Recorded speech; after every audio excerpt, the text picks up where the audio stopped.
Hello అందరికీ. ఈరోజు నాకెంతో ఇష్టమైన బెల్లం బూరెలు ఎలా చేసుకోవాలో ఒకసారి చూడండి. మా అమ్మమ్మని ఎప్పుడైనా స్వీట్ చేయమమ్మా అని అడిగితే ఈ బెల్లం బూరెలే మాకు చేసి పెట్టేది. చాలా టేస్ట్గా ఉంటుంది. మీరు ఒకసారి ట్రై చేయండి.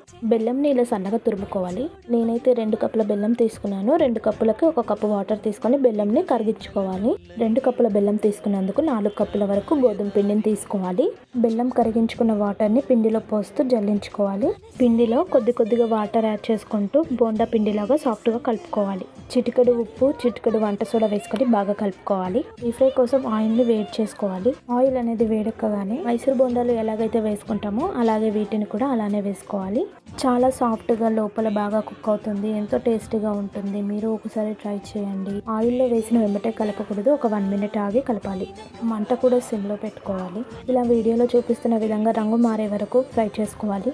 చాలా సింపుల్గానే అయిపోతుంది. మీరు ఒకసారి ట్రై చేయండి. మీకు ఖచ్చితంగా నచ్చుతుంది.